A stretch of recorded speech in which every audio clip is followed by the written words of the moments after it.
The Mafia boss was known for one thing. He never repeated an order twice. That night at the restaurant, he ordered his steak rare, just like always. But when the waitress leaned in to set down his plate, her hand trembled. Without a word, she slipped a folded note beneath the silver fork. He opened it. Just one glance and the color drained from his face. Stay with me until the end, because what happened next will leave you stunned. Before we begin, don't forget to like this video, hit subscribe, and comment where you're watching from. Now, let's get started. Vincent Torino commanded respect through silence. In a world where men shouted to be heard, his whispers carried the weight of thunder. At 58 years old, he had built an empire that stretched across 3 states. Yet tonight, he sat alone in his favorite corner booth at Bella Nota, the upscale Italian restaurant he'd been frequenting for over 2 decades. The burgundy leather beneath him had molded to his frame from countless evenings just like this one. The restaurant buzzed with its usual Friday night energy. Crystal glasses clinked against fine china while conversations flowed like expensive wine. But Vincent existed in his own bubble of calculated observation. His steel-gray eyes swept across the dining room, cataloging faces, noting newcomers, filing away details that others would dismiss as meaningless. This wasn't paranoia. This was survival. His usual waitress, Maria, had called in sick that evening. In her place stood a young woman Vincent had never seen before. She couldn't have been older than 25, with auburn hair pulled back in a neat ponytail and nervous energy that radiated from her like heat from a flame. Her name tag read Sarah, and she approached his table with the kind of careful respect that suggested someone had briefed her on exactly who she was serving. Vincent ordered without looking at the menu. Ribeye steak, rare, with roasted potatoes and asparagus. A glass of Chianti Classico, the 2018 vintage. No modifications, no substitutions, no unnecessary conversation. Sarah scribbled notes on her pad with hands that shook just enough for Vincent to notice. Most people would have attributed her nervousness to serving an intimidating customer. Vincent had learned long ago that most people were wrong about most things. While he waited, Vincent's mind drifted to the morning's events. His nephew Tony had brought disturbing news from the docks. Shipments were arriving late. Money was going missing. And worst of all, federal agents had been asking questions about his legitimate businesses. The kind of questions that suggested someone on the inside was talking. Vincent had survived 4 decades in this life by trusting his instincts, and those instincts were screaming that danger was closing in from multiple directions. The restaurant's ambiance provided the perfect cover for his thoughts. Soft jazz played from hidden speakers, while the warm glow of chandeliers cast dancing shadows across white tablecloths. This place had always been his sanctuary, a neutral ground where business stayed outside, and he could simply exist as a man enjoying a good meal. Tonight felt different. Tonight, the familiar comfort felt fragile, like glass about to shatter. Sarah returned with his wine, setting it down with practiced precision despite her obvious nerves. Vincent tasted it, nodded his approval, and watched her retreat toward the kitchen. Something about her movements nagged at him. She walked like someone carrying a heavy burden, her shoulders slightly hunched, her steps measured and deliberate. He'd seen that posture before, in his own mirror during the darkest periods of his career. 20 minutes later, his steak arrived. Sarah approached the table with the same nervous energy, but now Vincent detected something else beneath the surface: determination. Her jaw was set in a way that spoke of a decision made and a line crossed. As she leaned forward to place the plate before him, Vincent noticed her hand wasn't just trembling from nerves anymore. It was shaking with purpose. The folded piece of paper appeared beneath his fork, as if by magic. A sleight of hand so smooth that even Vincent, trained to notice everything, almost missed it. Sarah straightened, asked if he needed anything else, and walked away without making eye contact. But Vincent had seen enough in that brief moment. Her pupils were dilated with fear, but her movements were controlled. Whatever was in that note, She'd been planning this moment. Vincent's fingers drummed once against the white tablecloth. In his world, unexpected notes usually meant one of three things: betrayal, opportunity, or death. Sometimes all three at once. He glanced around the restaurant, noting exit routes, counting potential witnesses, assessing threats. Everything appeared normal. Couples sharing intimate dinners, business associates sealing deals over expensive bottles of wine, families celebrating special occasions. Yet the weight of that small piece of paper beneath his silverware felt heavier than the decisions that had shaped his entire criminal empire. He picked up his knife and fork, cutting into the perfectly prepared steak. Blood pooled on the white plate, deep red against pristine porcelain. The meat was exactly as he'd ordered it, but his appetite had vanished. That note demanded attention, but opening it in public would be a mistake. Vincent had learned patience through decades of careful maneuvering through dangerous waters. Whatever Sarah had to say could wait until he could read it safely, but curiosity gnawed at him like a physical ache. In 40 years of criminal enterprise, Vincent had received countless messages, threats from rivals, pleas from desperate associates, intelligence from informants, warnings from allies. Each one had been delivered through established channels by trusted intermediaries. Never had a random waitress at his favorite restaurant risked her job, possibly her life, to slip him a note during dinner service. The wine tasted bitter against his tongue as questions multiplied in his mind. How did Sarah know who he was? What could she possibly know that would be worth the enormous risk she'd just taken? Was this an elaborate setup by law enforcement, using an innocent-looking young woman to gather evidence? Or was something else entirely at play? Vincent forced himself to eat slowly, maintaining the appearance of a man enjoying his evening meal. But beneath the surface, every instinct honed by decades of survival was screaming that this moment would change everything. The note felt like a loaded gun pressed against his temple. He couldn't ignore it, but opening it might pull the trigger on consequences he couldn't control. As he methodically worked through his dinner, Vincent studied Sarah from his peripheral vision. She moved through her section with professional efficiency, but he caught her glancing toward his table every few minutes.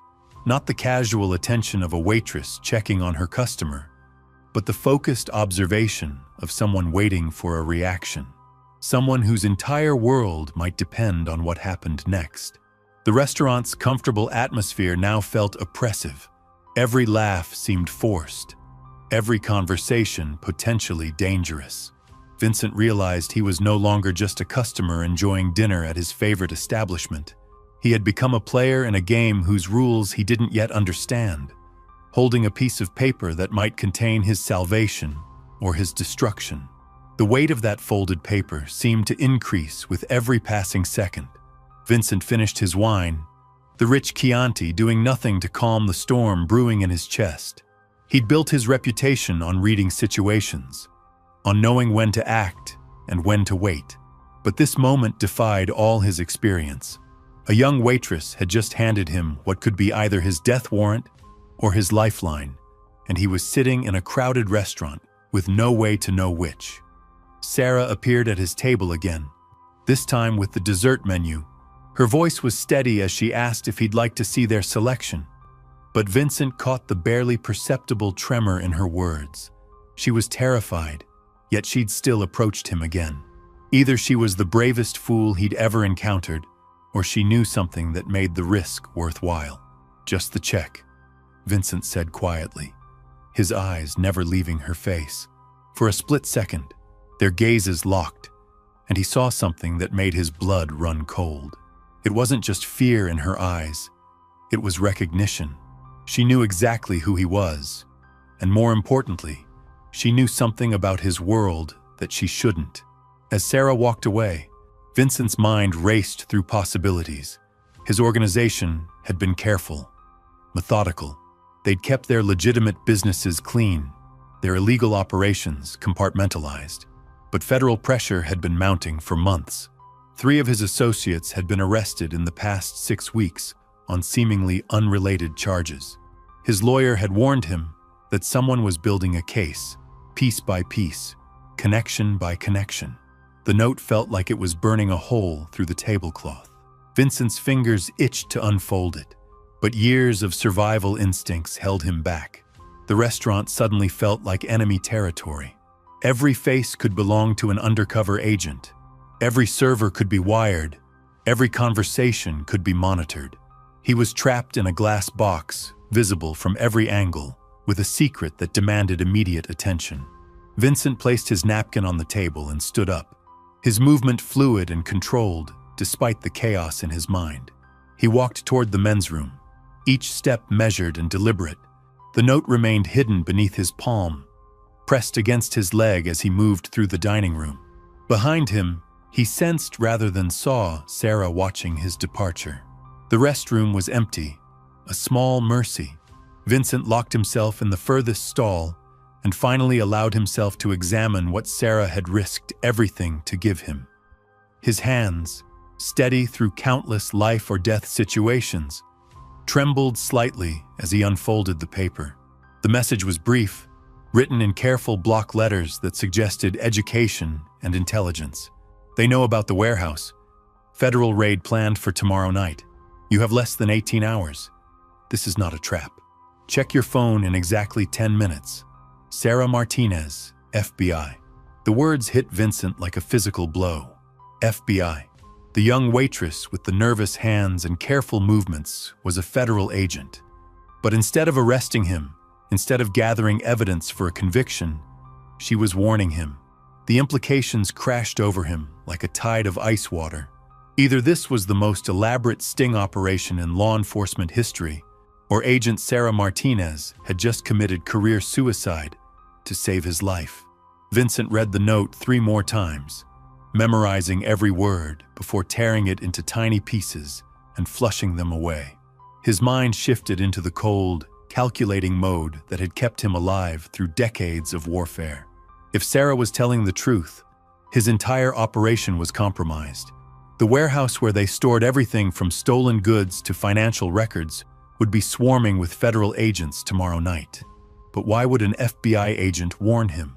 He returned to his table, leaving cash for the bill and a generous tip. Sarah was nowhere to be seen, probably hiding in the kitchen, knowing that her message had been delivered, and her fate was now out of her hands.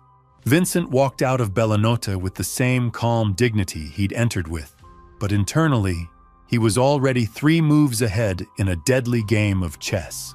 Exactly 10 minutes later, as he sat in his car in the restaurant parking lot, his phone buzzed with a text from an unknown number. Coffee shop on 5th Street, 20 minutes, come alone. Your life depends on it. Vincent stared at the message, his mind processing the impossible situation he found himself in. An FBI agent was asking to meet him privately, having already committed what amounted to treason by warning him about a federal raid. This violated every rule of engagement he'd learned in 40 years of criminal enterprise. Law enforcement didn't help criminals escape justice. They didn't risk their careers to save the very people they were supposed to arrest. But Sarah Martinez had done exactly that, and Vincent needed to know why. The coffee shop was a small, dimly lit place that stayed open late for the university crowd. Vincent arrived early, choosing a corner table with clear sightlines to all entrances. His hand rested casually near the concealed weapon beneath his jacket, though he suspected bullets wouldn't solve whatever was about to unfold. This was about information, about secrets that ran deeper than federal investigations and criminal enterprises. Sarah entered exactly on time, having changed from her waitress uniform into jeans and a dark sweater. She looked younger without the professional facade, more vulnerable. But Vincent could see the steel beneath her nervous exterior as she approached his table. This woman had just betrayed her oath, her career, possibly her life, and she was still moving forward with grim determination. She sat down across from him without ordering anything, her hands folded tightly on the small table between them.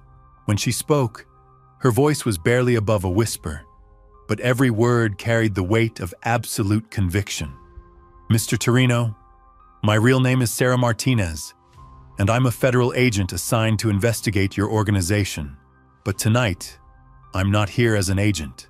I'm here as someone whose life you saved 15 years ago, and I'm trying to return the favor before it's too late." Vincent's world tilted on its axis as Sarah's words sank in. 15 years ago.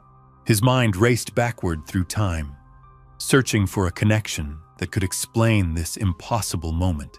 A federal agent claiming he'd saved her life. The pieces of the puzzle scattered like leaves in a hurricane, refusing to form a coherent picture. "I don't understand," Vincent said, his voice barely audible above the coffee shop's ambient noise.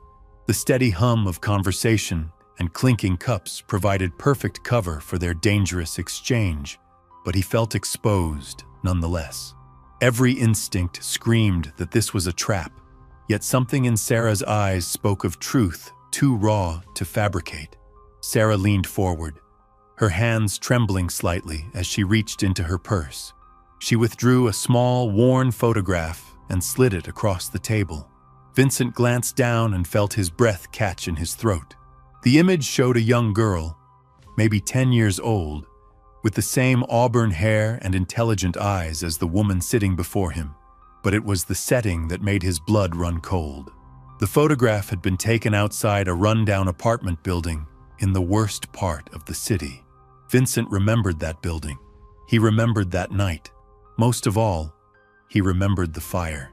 "You were there," Sarah whispered, her voice thick with emotion. "December 15th, 15 years ago. The Rodriguez family lived in apartment 3B. My mother was Maria Rodriguez, and I was Sarah Rodriguez then. I didn't become Martinez until I was adopted after the fire." The memories crashed over Vincent like a tidal wave. He'd been conducting business in that neighborhood, meeting with a local dealer who'd been skimming money from their operations. The meeting had gone badly, ending with the dealer's unfortunate demise in the building's basement. Vincent had been leaving through the back exit when he'd smelled smoke. The fire had started on the second floor, an electrical problem that turned deadly in a building with faulty wiring and no working smoke detectors. By the time Vincent reached the street, flames were already licking at the third-floor windows. He could have walked away, should have walked away. His car was parked 2 blocks away, and every second he lingered increased his risk of being connected to the body in the basement. But then he'd heard the screaming. "I remember," Vincent said slowly, his voice rougher than he intended. "Your mother was trapped. The stairs had collapsed, and the fire department hadn't arrived yet." Sarah nodded, tears threatening to spill from her eyes.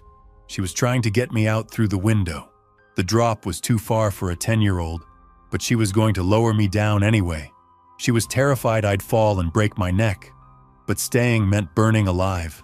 Vincent could see it all again, as clearly as if it were happening in front of him.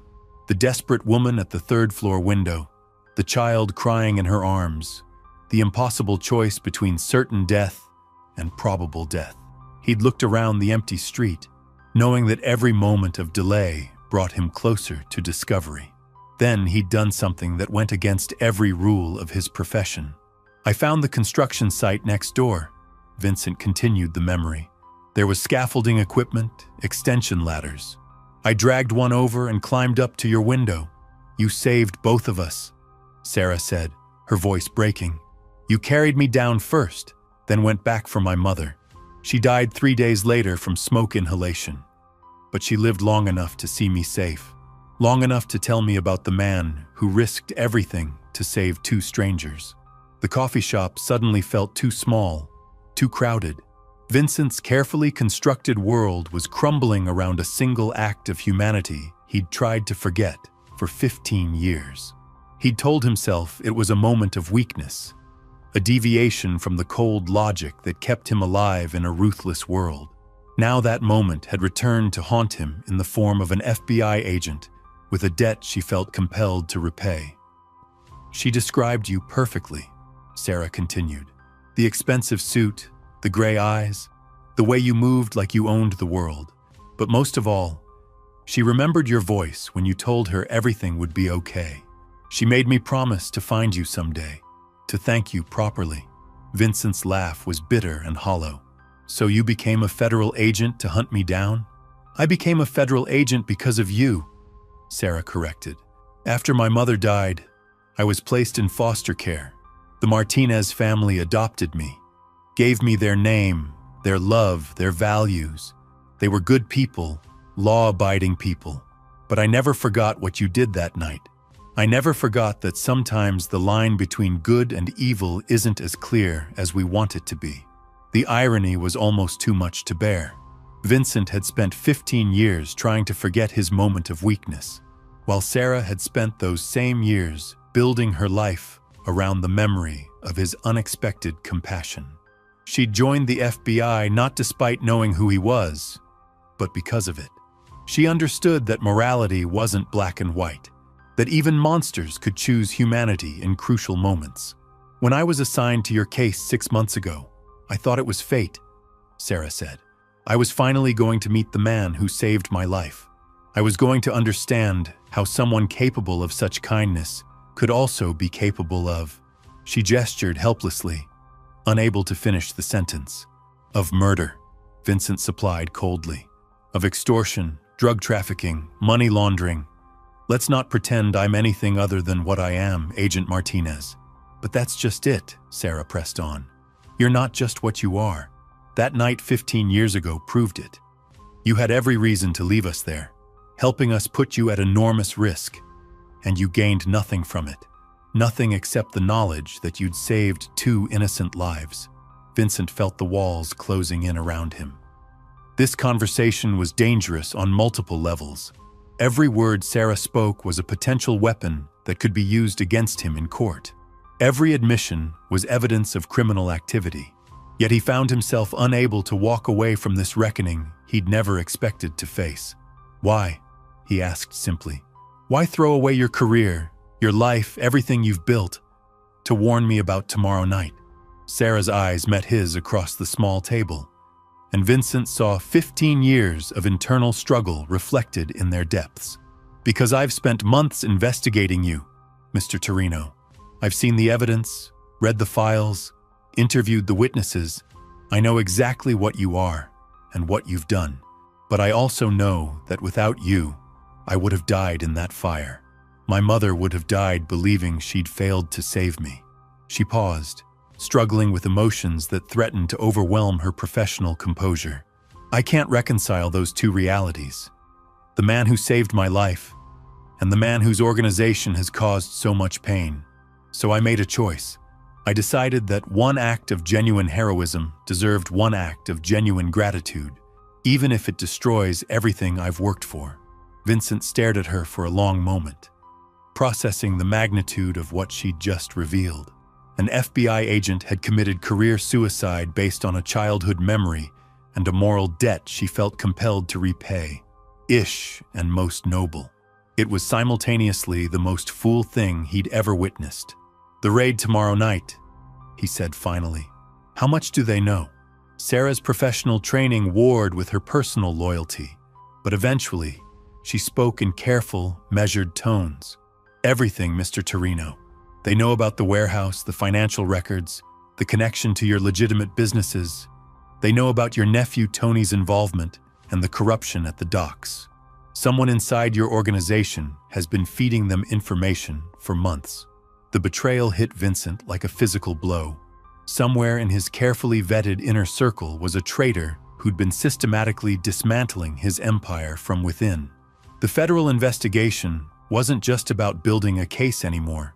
It was about delivering a killing blow that would destroy everything he'd built over 4 decades. Who? The single word carried the weight of Vincent's fury and the promise of terrible retribution. I don't know, Sarah admitted. That information is compartmentalized above my clearance level. I only know what I need to know for my specific assignment, which was documenting the restaurant meetings and your daily routines. Vincent's mind shifted into survival mode, calculating options and contingencies with the cold efficiency that had kept him alive in a world where weakness meant death. The warehouse could be cleaned out, but not without enormous losses. His financial records could be moved, but the process would leave digital footprints that could be followed.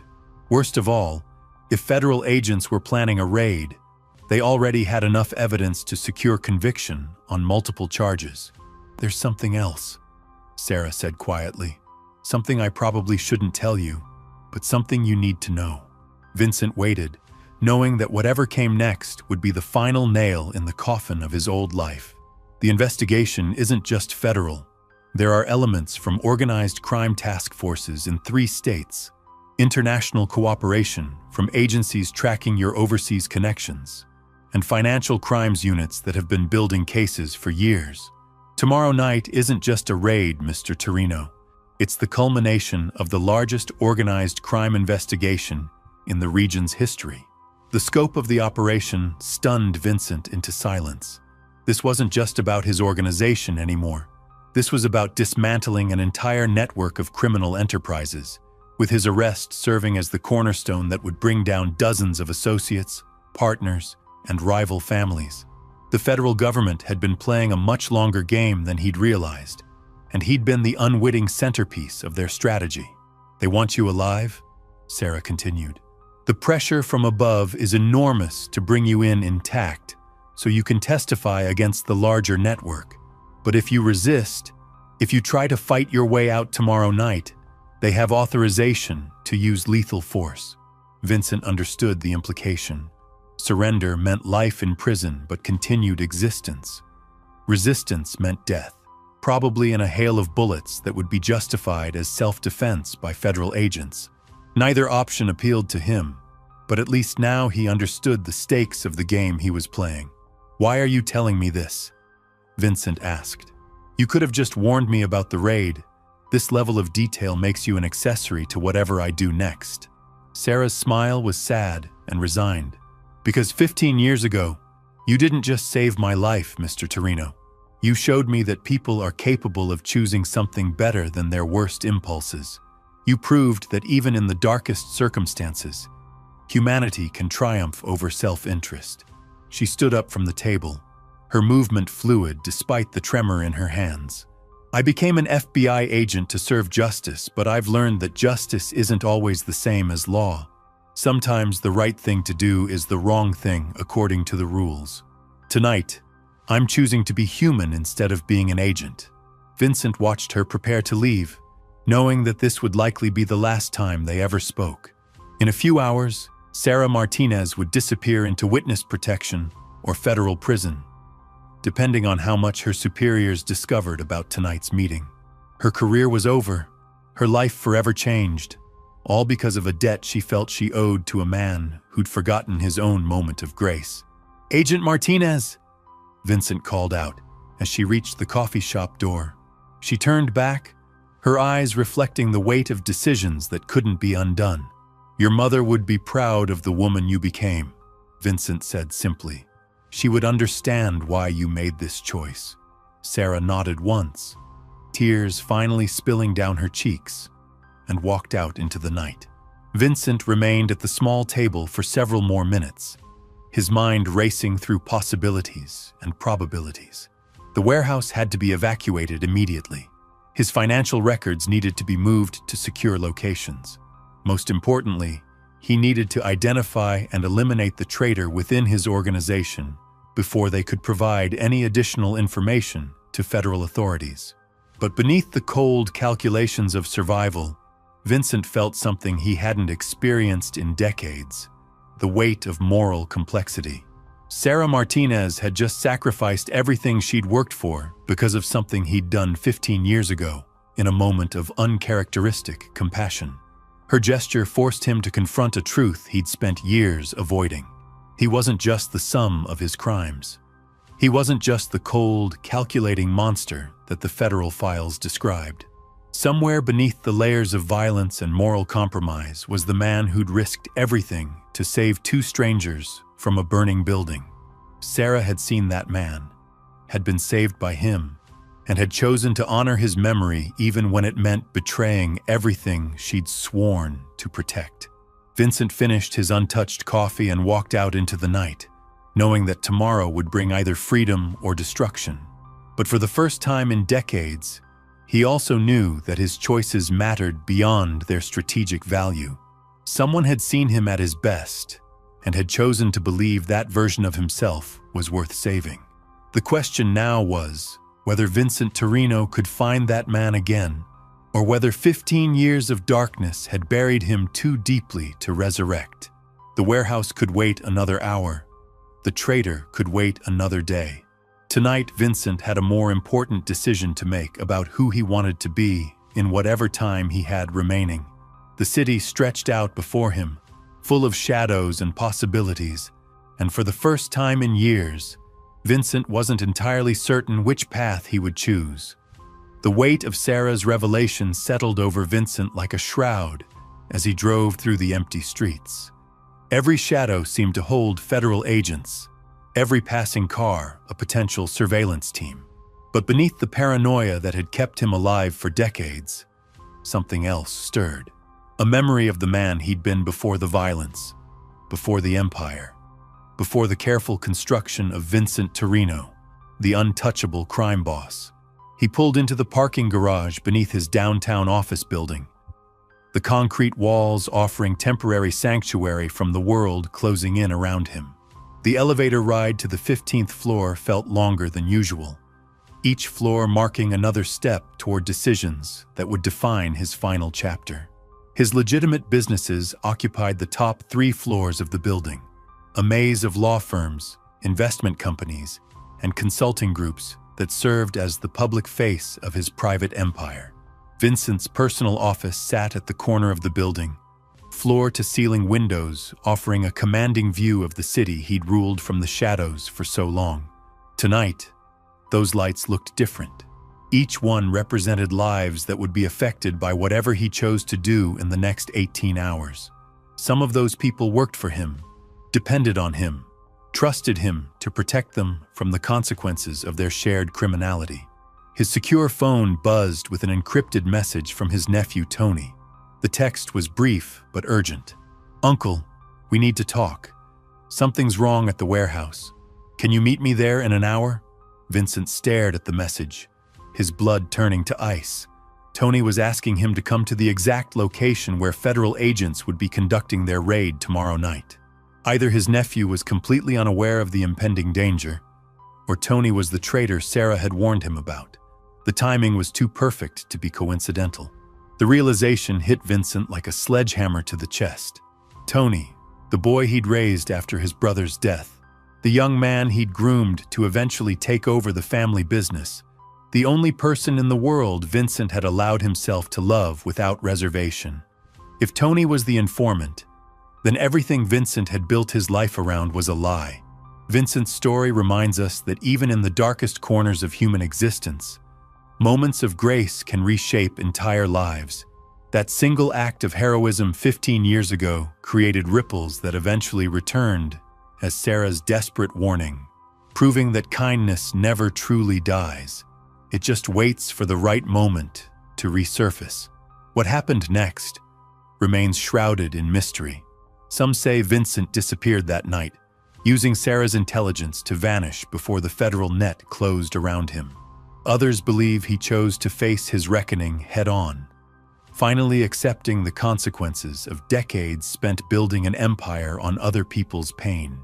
The warehouse raid the following night found nothing but empty rooms and shredded documents. Sarah Martinez was quietly transferred to a desk job in a distant field office, her career effectively over, but her conscience finally clear. She'd repaid a debt that had haunted her since childhood, choosing humanity over duty in a moment that defined her true character. The truth is, we all carry the capacity for both darkness and light. Vincent's story shows us that a single choice to do right, even when it costs us everything, can echo through time in ways we never imagine. Sometimes the most powerful thing we can do is simply choose to be better than our worst impulses.